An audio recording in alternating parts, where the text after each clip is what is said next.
I'm Sam Roberts of the New York Times, and welcome to the New York Times Close Up. On this program, we feature leading newsmakers and the New York Times journalists who cover them. This week, I'll talk with New York Times medical reporter Gina Kolata. She'll give us her insights into statistics just released by the American Cancer Society and what they say about the ongoing battle with the disease. But first, the World Economic Forum convened in Davos, Switzerland this past week. Among the hot topics discussed were Ukraine, China, of course, the Middle East. This year, world leaders also focused on artificial intelligence and the U.S. presidential candidate who's got some of them on edge. Guess which one? Donald Trump. Here to give us an update on what went down and what's been called the world's largest gathering of global decision makers is New York Times business reporter Lauren Hirsch. Lauren, tell me, are these people really smarter than the rest of us? They're executives, they're intellectuals gathering in Davos every year. Who are these people and what do they do when they get there? The conference really has two purposes. It started as really this idea that if you bring global leaders together, you can solve the world's problems. Of course, a number of years ago, I think there was a little bit more optimism around what globalism could do. I think there was more optimism around, frankly, like geopolitical relations. But what it's really evolved into is a huge business conference. And so the joke always goes, do the leaders at Davos this year solve the world's problems? And the answer, of course, is no. But what purpose it serves, and it continues to serve, is everyone's in one place. It's very cold, so it's hard to travel. You're all kind of hanging out at a chalet, and everyone's talking. And so even if you're not solving the problems, it's a really good opportunity for executives, leaders, journalists to be in the same place, talk about the biggest issues of the day, and really just get a sense of the temperature and what the focus is for the year ahead. You talk about the fact that this year's theme is rebuilding trust, but you also pointed out that a lot of the sessions are behind closed doors. So how much of what goes on do we really know about? It's a great question. There's always, I think at every conference I go to as a journalist, there's always two conferences, right? There's what people say on stage, and it's the purported purpose of the event. And then it's what people will say in much more candid conversations off stage. And so a great example of that is Trump. You have many people being asked about what they think about a possible Trump candidacy. And of course, many executives that the Times spoke to, no one's going to say on the record anything very negative about President Trump, because if he's the president, they don't want to preemptively upset him. And so you're seeing a lot of people kind of speak about a potential Trump presidency in a very measured way. But the reports I'm getting from my colleagues who are there and from conversations, frankly, I'm having even in New York is behind closed doors. There's both concerns about what disruption of a possible Trump presidency could bring, and also some optimism. Some people like tax cuts, and they think it could be a pro-business perspective. And I think both of those views, CEOs aren't going to want to vocalize because they know that they can each be controversial in their own way. But those are some of the more honest conversations that are being held behind the scenes. So, Lauren, would you say that there's a consensus on the presidential election at all, assuming, of course, things stay the way they are between now and November? There's a very strong view that former President Trump will be the Republican candidate. Of course, there's been a lot of noise in the past couple of months around Nikki Haley and other competitors. I think Iowa was, a very clear reminder as to where things are in the polls.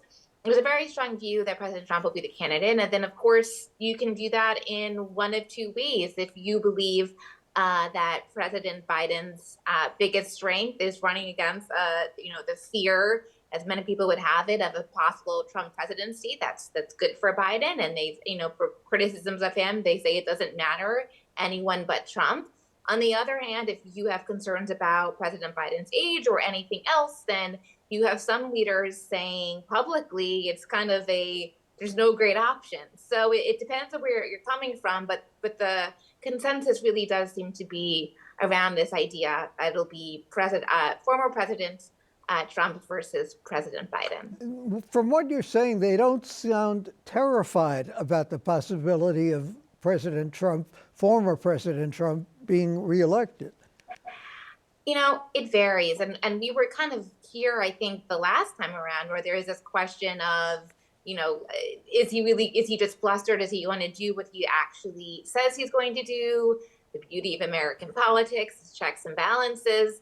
But once again, behind the scenes, you really have a broad array of views. Some people are really focused on kind of the traditional Republican offerings that a possible President Trump could bring, and they're kind of dismissing any concerns about the threat to democracy by focusing on checks and balances, saying that former President Trump is more blustered than not. And then you have other people, Anthony Scaramucci was publicly saying you have to be very concerned about the threat to American democracy, and that's far more disruptive to American business than tax hikes. So there's a broad array of views, but once again, the most honest conversations are generally being held behind closed doors. Lauren, I asked about how intelligent these people are. What about artificial intelligence? What can these people do about it? Is there really any way to control, keep it from getting out of hand? It's the number one question. There is a lot of optimism around what artificial intelligence can do, whether it be helping pharma companies develop new drugs, whether be more efficient, just operations. But the biggest question is regulations, and we've seen as the world has tried to get its handle around social media, around other technologies, we're not really great at preemptively understanding what kind of risk a technology can bring, and then how to constructively organize. And of course, you always have lobbyists trying to set the agenda on their end. So there is a lot of optimism around what AI can bring, but I think a lot of uncertainty that we'll be able to preemptively create, a ring fence around it in the way that we also struggled with social media, crypto, every other kind of quickly growing technology we've seen in the past couple of years. Is there optimism about the potential of artificial intelligence and concern about it getting out of hand? Absolutely. And again, there really is, I'm not in Davos this year, but I was there last year, and there was, Bitcoin and crypto. Those were the hot themes of that day. This feels a little bit less bubbly than that. This feels like there's, companies really believing in like a corporate purpose of it and really speaking positively about that. So there's definite real optimism around what it can achieve, what it can bring, frankly, to the GDP. There's just the concern that, with any new great opportunity comes great risk. And so we need to better understand that risk. Lauren, you and your colleagues from Dealbook at the New York Times are also covering President Zelensky of the Ukraine, talking at Davos. Are business leaders, business executives, other people at the Davos conference still supporting him all out, or are they getting a little tired of the war in Ukraine? Of course, they're getting a little bit tired of the war in Ukraine, but of course, it's not an easy thing to kind of turn the switch off. There's a huge debate, around how long we're going to continue to fund that war. Of course, Zelensky was stressing the risk of, well, you may want to pull out financially, but that could bring greater war in Europe and greater threat to American business. So once again, you really have this tension of not wanting to spend more money, not wanting to continue to invest, but also fearing the possible repercussions of pulling out.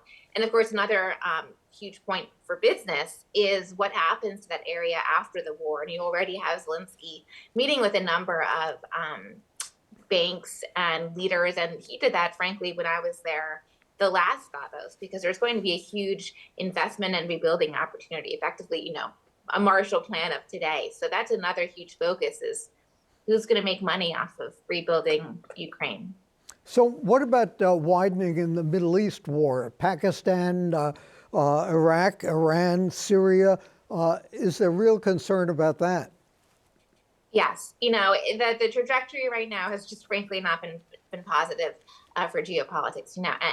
This further threatens supply chain concerns that we've been having for a number of years now. So the more tension you have and the more uncertainty, and frankly, some of that is also relaying itself in the US when it comes to, we have a lot of questions about anti-Semitism and how we're handling that on college campuses, and you have US executives getting involved in that. So this tension that you have in the Middle East and across the globe, it threatens corporations from a pure business perspective, whether it be supply chain, whether it be trade, but you also have it on a human level where it forces executives to deal with their employees and questions that they really would rather not have to deal with. So it's really been a huge stressor on U.S. businesses. So Lauren, if you had to sum up the mood at Davos, how would you describe it? Anxious. There's a lot. We've addressed a number of very big issues right now that have very uncertain outcomes, and so I think there is a sense of anxiety as to how any of these huge problems will play out. Lauren Hirsch of the business section of the New York Times and Dealbook, thank you so much for joining us. Coming up next, how is the U.S. doing in the battle against cancer?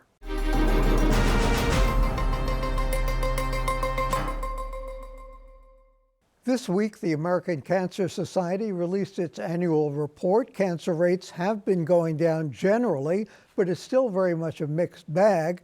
Here to give a more detailed view is New York Times medical reporter Gina Kolata. She's also the author of several books on cancer and the ways we treat them. Gina, we said that 4 million deaths have been prevented since 1991 because of new methods of treatment and other preventative efforts. Is 4 million a lot over 25 years? Sam, it's really hard to judge, but I guess the important part is that the trend is have fewer deaths, and deaths are what really count. You don't really care as much, not care, but it's hard to assess something like survival, because survival time depends on when were you diagnosed, and if you have really early diagnosis, you might die in, let's say, 10 years, and you might have the same cancer diagnosed 5 years later, and you would die in 5 years. You haven't really done much. So survival times are really difficult to understand. And the same thing goes for incidence, how many people are getting diagnosed. Because one of the things that people have found over and over again with cancer is the harder you look, the more you find. So as methods get more and more sensitive, and as more and more people get cancer diagnosed incidentally, they go in for a CT scan or something, and someone says, "Oh, look at this little lesion on your lung."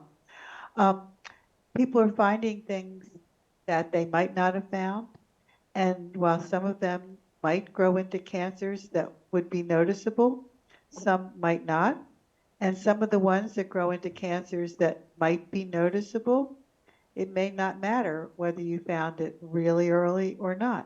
So it's really hard to know what to make of incidence figures, really hard to know what to make of survival figures. But death, you can count deaths, and that's why that's the most important number. And why are deaths going down? What do we attribute that to?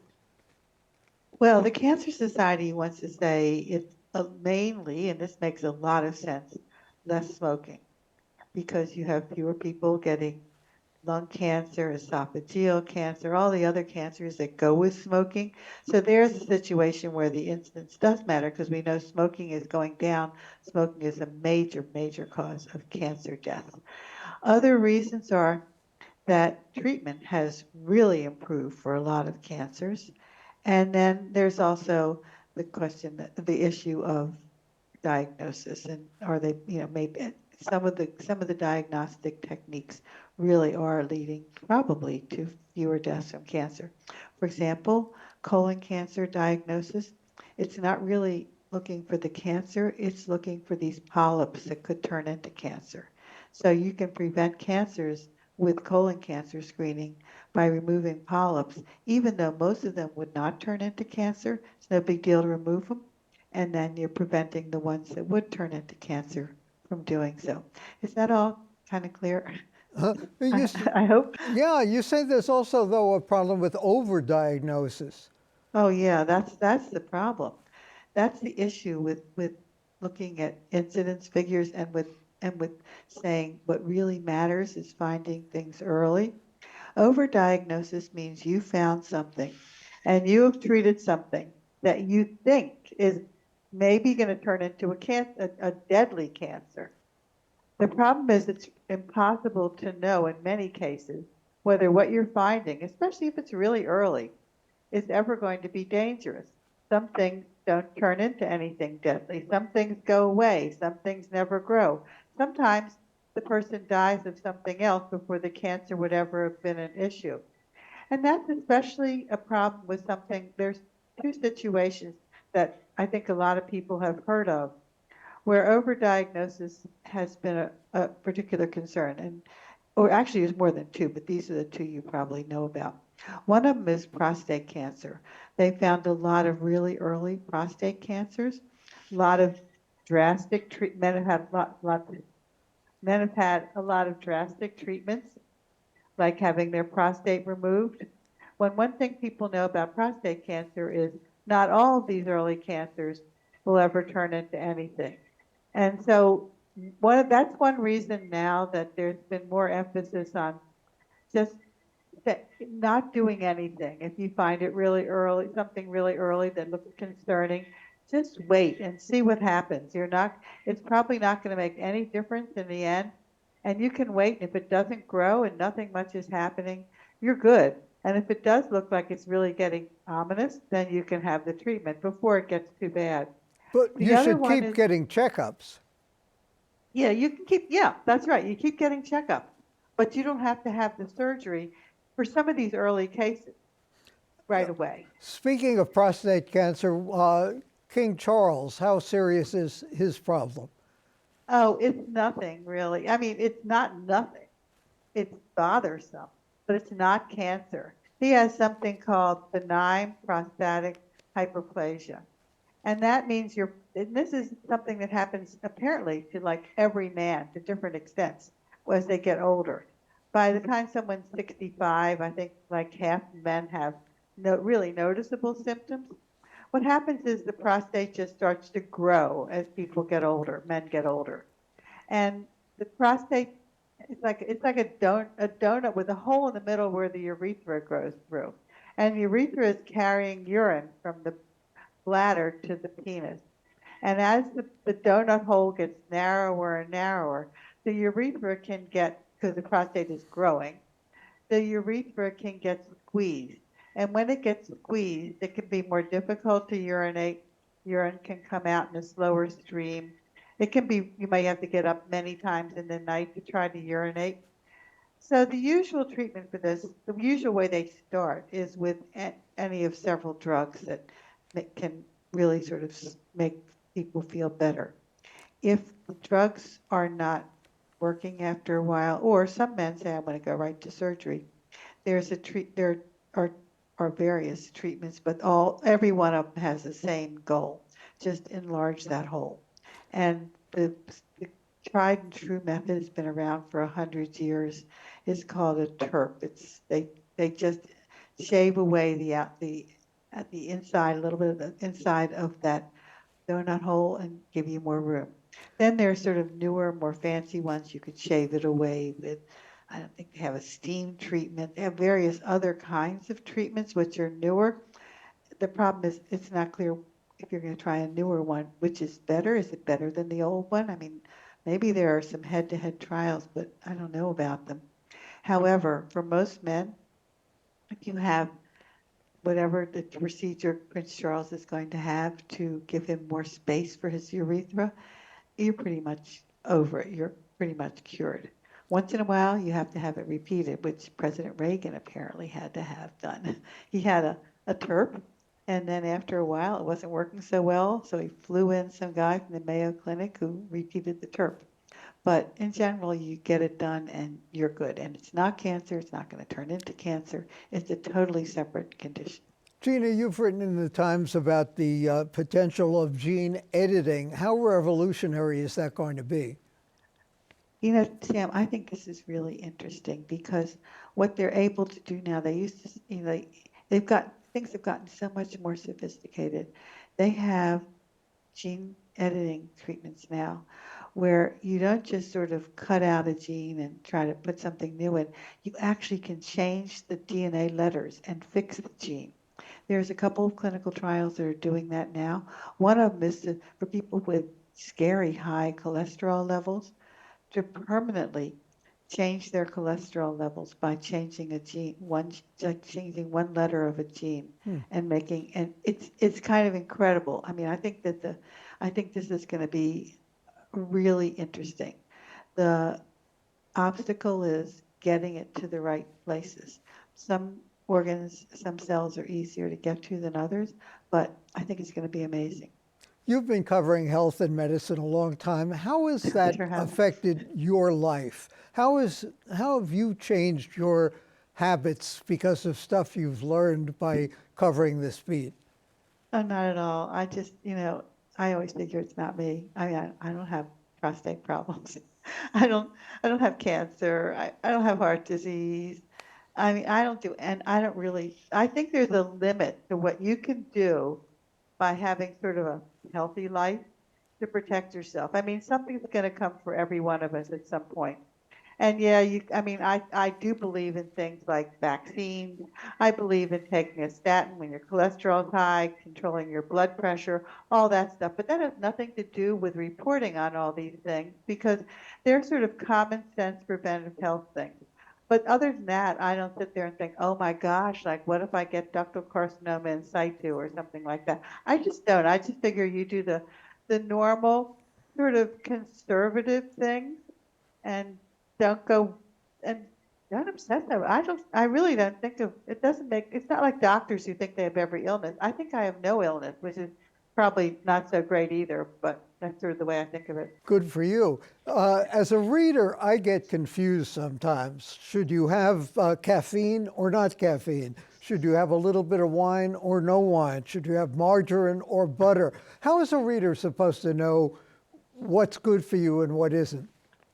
My personal feeling about Yep. this is there is almost nothing you can do to make any significant difference in your health by caffeine or not caffeine, a little bit of wine or not a little bit of wine, margarine or butter. If there's going to be any effect at all, it's going to be a small effect on a large population. So I say I don't care. I just think it's not significant. And my worry is that people have this idea they can control everything by saying, oh, I have to eat my almonds today and I can't have too much caffeine. Everything's going to be good for me if I do exactly these minor little deals with your diet or whatever. And I think that's not the way to better health. I think the way to better health is you do the big things. You get your cholesterol under control. You get your blood pressure under control. You get vaccines. If you're at the right age, you have colon cancer screening. I mean, things like that. And you pay attention to things that the medical profession has said over and over are useless. They have a whole list of these things. What is it called? There's a list of things that they say are just not very useful for people, and just pay attention to those and don't rush into crazy surgeries, crazy treatments, as far as I'm concerned. Gina, thanks so much for joining us, and thanks Thank for you, your Sam. thoughts. And coming up next, I'll share some personal thoughts on people we take for granted.